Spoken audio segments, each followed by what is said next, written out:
Horas buat kita semua yang dikasihi oleh Yesus. Kita kembali berjumpa dalam PA Seksi Perempuan Kamis 3 Juni 2021. Kita persiapkan hati dan pikiran kita bersekutu dengan Tuhan. Kita berdoa dalam hati masing-masing. Amin. Marede Mahita Sian Bukwede nomor 25 ayat sada.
Damai sejahtera Allah Bapa yang melampaui segala akal, itulah yang memelihara hati dan pikiranmu di dalam Kristus Yesus Tuhan kita. Amin. Firman Tuhan yang menjadi renungan bagi kita pada saat ini diambil dari Injil Yohanes pasal 9 ayat 1 sampai 7. Demikian firman Tuhan. Waktu Yesus sedang lewat, ia melihat seorang yang buta sejak lahirnya. Murid-muridnya bertanya kepadanya, "Rabi, siapakah yang berbuat dosa? Orang ini sendiri atau orang tuanya sehingga ia dilahirkan buta?" Jawab Yesus, "Bukan dia dan bukan juga orang tuanya, tetapi karena pekerjaan-pekerjaan Allah harus dinyatakan di dalam dia. Kita harus mengerjakan pekerjaan Dia yang mengutus aku. Selama masih siang, akan datang malam, di mana tidak ada seorang pun yang dapat bekerja. Selama aku di dalam dunia, akulah terang dunia." Setelah ia menyatakan semuanya itu, ia meludah ke tanah dan mengaduk ludahnya itu dengan tanah, lalu mengoleskannya pada mata orang buta tadi dan berkata kepadanya, "Pergilah, basuhlah dirimu dalam kolam Siloam." Siloam artinya yang diutus. Maka pergilah orang itu, ia membasuh dirinya, lalu kembali dengan matanya sudah melek. Demikian firman Tuhan. Shalom buat kita semua. Jemaat yang dikasihi Yesus, secara khusus seksi perempuan yang berbahagia. Kita berbahagia karena mendapat lawatan firman Allah. Firman Allah mengatakan, berbahagialah orang yang mendengar firman Allah dan yang melakukannya. Kita berbahagia karena firman itu memperbaiki segala sesuatu yang perlu diperbaiki, termasuk pola pikir, pemahaman, dan membuka mata yang buta untuk dapat melihat betapa besar kuasa firman itu. Itu sebabnya yang mendengar dan melakukan menuruti firman itu, firman yang adalah Yesus sendiri yang sudah datang dan hadir lewat melihat segala sesuatu yang terjadi, dia bekerja. Maka berbahagialah orang yang mau menerima dia menuruti firman-Nya. Saudara-saudaraku, dalam firman Allah yang kita dengar tadi, apa yang diperbaiki oleh firman ketika Dia hadir? Ada pemahaman orang-orang Yahudi dari dulu, dari zaman perjanjian lama, bahkan sampai di kita sekarang. Ada pemahaman bahwa penderitaan, sakit, penyakit selalu berhubungan dengan dosa. Di mana ada penderitaan, di situ ada dosa. Itu pemahaman orang Yahudi, apalagi dihubungkan dengan firman Tuhan, hukum Taurat yang berkata demikian. Demikianlah firman Allah tentang 10 hukum itu, bahwa aku akan membalaskan kesalahan bapa generasi pertama, kedua, ketiga, sampai keturunan, kan itu. Keturunan ketiga dan keempat dari orang-orang yang melanggar firman itu. Dihubungkan dengan itu, mereka juga kalau mengalami penderitaan berkata, dosa siapa ini? Dosa nenek moyangnya atau dosa orangnya, pribadinya? Memang gak bisa kita sangkal, dosa itu menimbulkan penderitaan. Ketika manusia pertama jatuh ke dalam dosa, penderitaan yang mereka alami, yang pertama mereka malu, takut untuk berjumpa dengan Allah. Akibatnya ketika mereka sudah melanggar perintah Allah, jatuh dalam dosa, mereka diusir dari Taman Eden.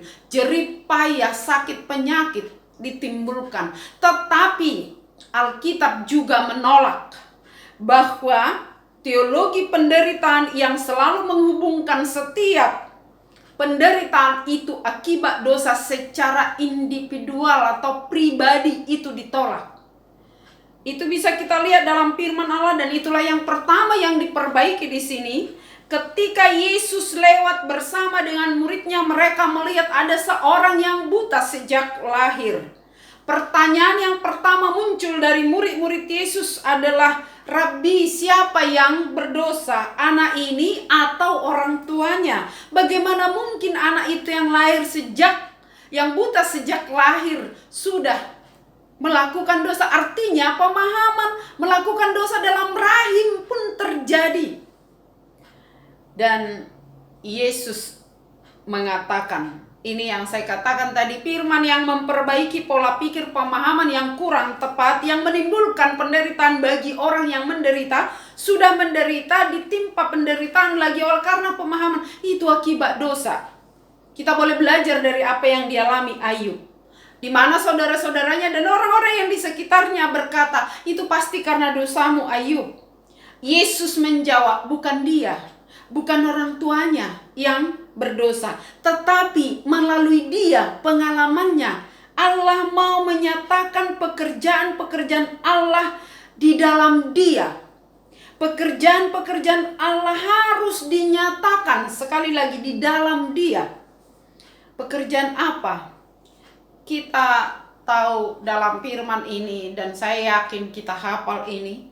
Akhirnya apa yang dilakukan Allah melalui Yesus Kristus, dinyatakan bahwa Yesus mengingatkan murid-murid, mengingatkan kita sekarang, kita harus mengerjakan pekerjaan-pekerjaan Allah selagi masih siang, selagi masih ada waktu, selagi masih ada kesempatan. Ketika mereka bukan kebetulan, tidak ada yang kebetulan. Kalau dalam firman Tuhan dikatakan, Yesus lewat, lalu ia melihat seorang yang buta. Tentu pemahamannya orang buta kalau dia ada di pinggir jalan mengemis, meminta-minta.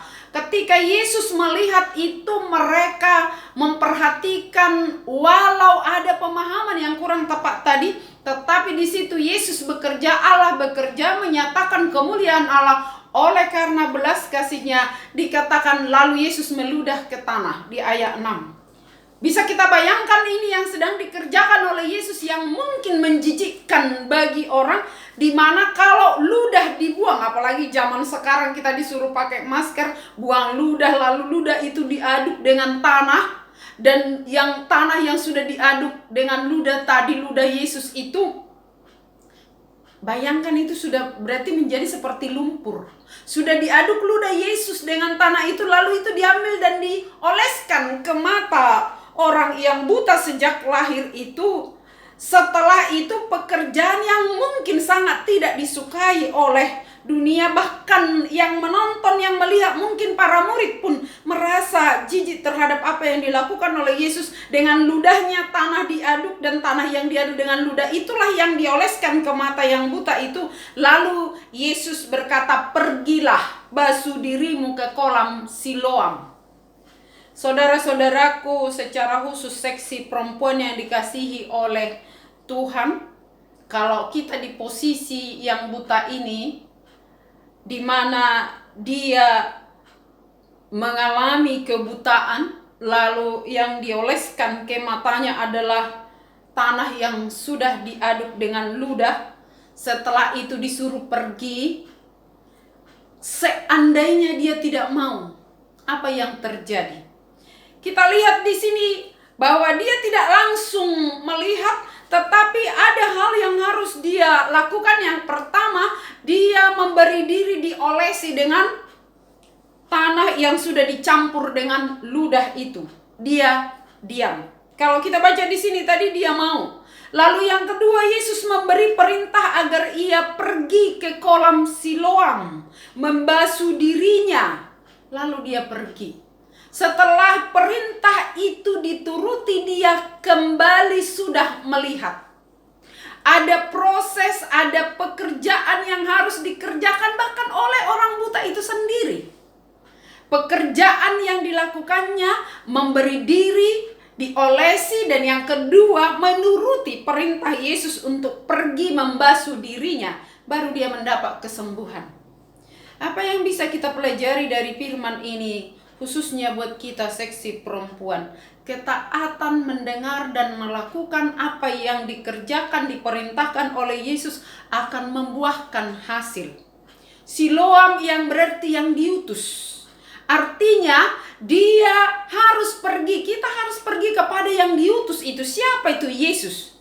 Yesus adalah anak Allah yang diutus ke dunia. Dia adalah firman yang berkata-kata kepada kita melalui firman ini agar kita mau melakukan pekerjaan-pekerjaan Allah selagi masih siang, selagi masih ada kesempatan. Yesus yang sudah hadir, yang sudah menyatakan kuasanya, Yesus yang sudah memulihkan. Bukan air di kolam Siloam yang menyembuhkan, bukan juga tanah yang bercampur ludah, tetapi kuasa belas kasih Allah melalui itu dinyatakan, kemuliaan Allah dinyatakan.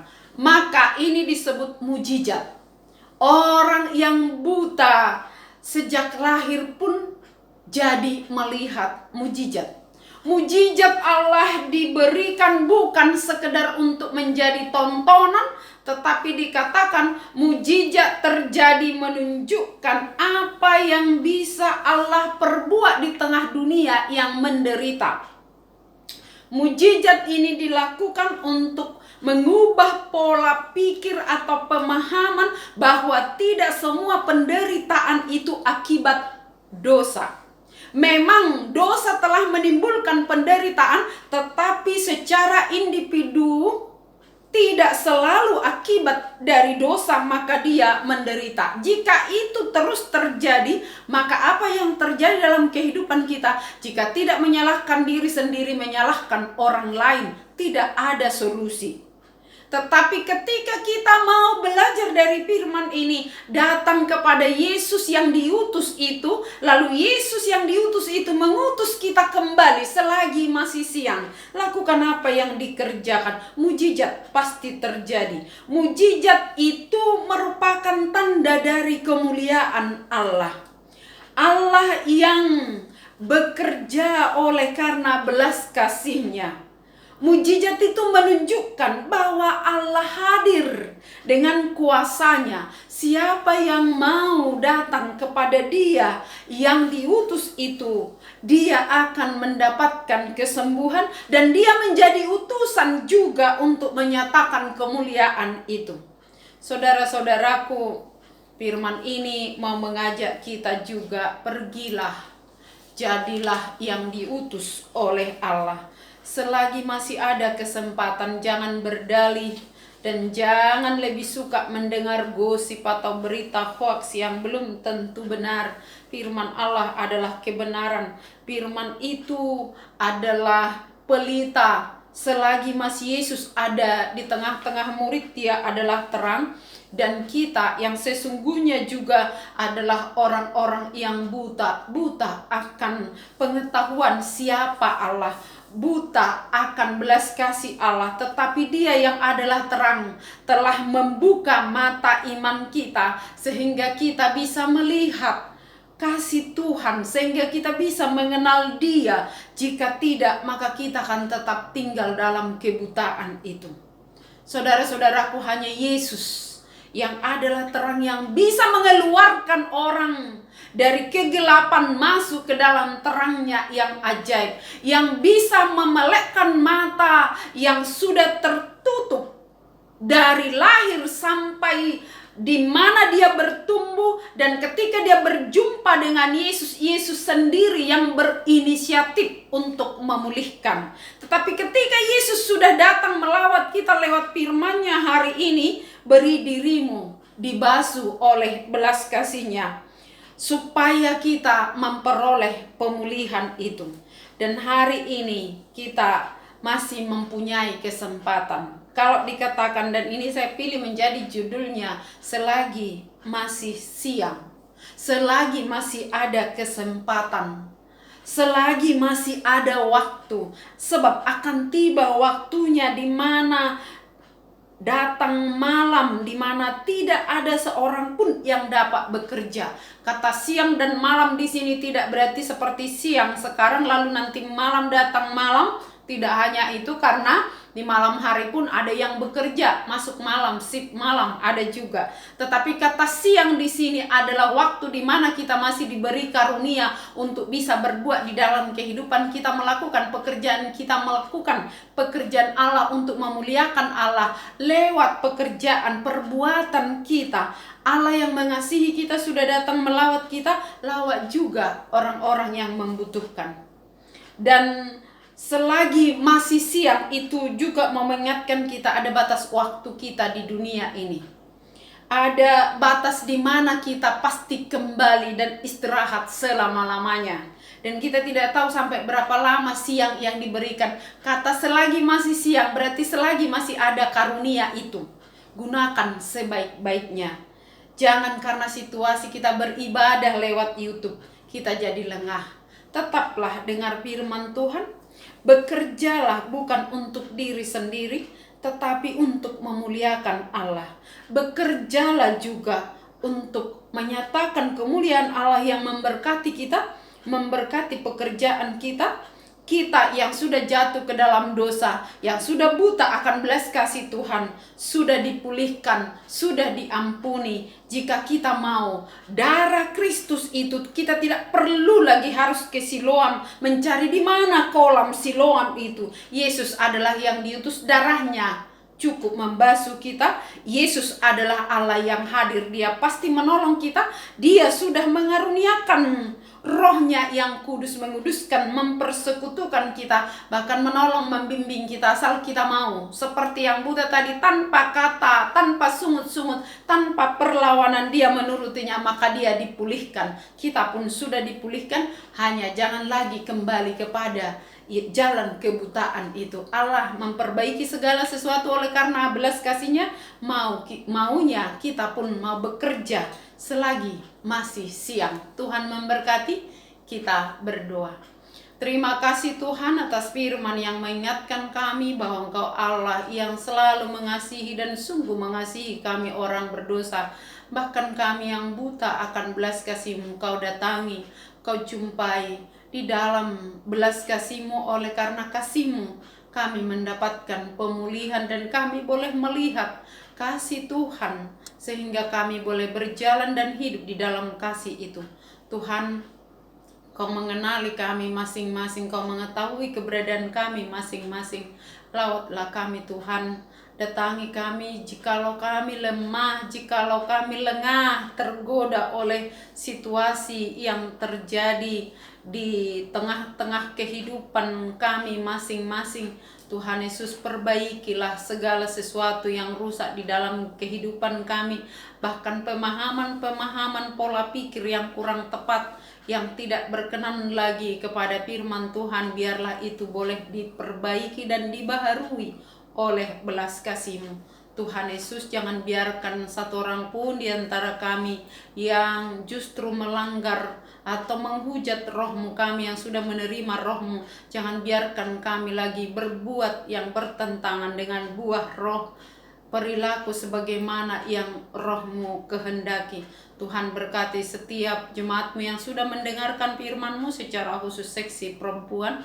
Biarlah Tuhan yang memberikan anugerah-Mu, karunia-Mu, sehingga semua boleh bekerja menyatakan kemuliaan Tuhan lewat aktivitas masing-masing. Walau situasi pandemi COVID-19 masih merajalela di dunia ini, jangan biarkan kami menjadi lemah atau lengah, atau berdalih untuk tidak bekerja dan melakukan apa yang berkenan kepada Tuhan. Berikan kesehatan buat anggota seksi perempuan, buat seluruh jemaat-Mu, khususnya kami terus berdoa buat inang kami, Inang Sintua Erhuta Soi, Inang Dorcas Boru Pasaribu, juga Tuhan untuk Inang Profesor Silalahi Boru Huta Barat, juga untuk Amang Tommy Aruan, Inang Sinaga Boru Napitupulu yang terus masih dalam proses pemulihan. Tuhan yang menyempurnakan kesehatan mereka. Kami juga Tuhan berdoa buat anak-anak kami, anak-anak-Mu Tuhan yang berjuang dalam pendidikannya, yang sedang ujian dan akan mendengarkan pengumuman hasil dari ujiannya, apakah mereka boleh lolos masuk ke perguruan tinggi yang dipilihnya. Tuhan, Engkau yang mengetahui, persiapkan anak-anak-Mu juga untuk mendapatkan yang terbaik, yang seturut dengan kehendak-Mu. Jangan ada yang menjadi lemah oleh karena belum mendapatkan apa yang dicita-citakan, tetapi biarlah proses karya tangan Tuhan, roh-Mu yang menolong, menuntun semua anak-anak kami, sehingga mereka juga boleh bersuka cita menerima anugerah-Mu. Tuhan Yesus, berkatilah juga negara kami, pemerintah kami, agar kami boleh hidup sejahtera di tengah-tengah kota, di lingkungan di mana kami tinggal. Berkati juga setiap program gereja-Mu Tuhan, biar gereja-Mu juga sungguh menjadi yang diutus, yang membawa kesembuhan di tengah-tengah dunia yang mengalami penyakit, dan menjadi pembawa damai di tengah-tengah keributan. Tuhan Yesus, Engkau dapat berkarya dan menolong kami. Biarlah pertolongan-Mu selalu ada dalam hidup kami. Ampuni kami atas segala kekurangan kami, dan dengarlah doa kami di dalam nama Yesus Kristus Tuhan kami. Amin. Mari demahita sian bukuede o 672 laos tapasahat peleata.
Kita sama-sama berdoa dalam doa Bapa kami. Bapa kami yang di surga, dikuduskanlah nama-Mu, datanglah kerajaan-Mu, jadilah kehendak-Mu di bumi seperti di surga. Berikanlah kami pada hari ini makanan kami yang secukupnya, dan ampunilah kami akan kesalahan kami, seperti kami juga telah mengampuni orang yang bersalah kepada kami. Dan janganlah membawa kami ke dalam pencobaan, tetapi lepaskanlah kami daripada yang jahat. karena Engkau yang punya kerajaan dan kekuasaan dan kemuliaan sampai selama-lamanya. Amin. Anugerah Tuhan kita Yesus Kristus, kasih karunia Allah Bapa, serta persekutuan Roh Kudus menyertai kamu sekalian. Amin. Horas, salam sehat untuk kita semua.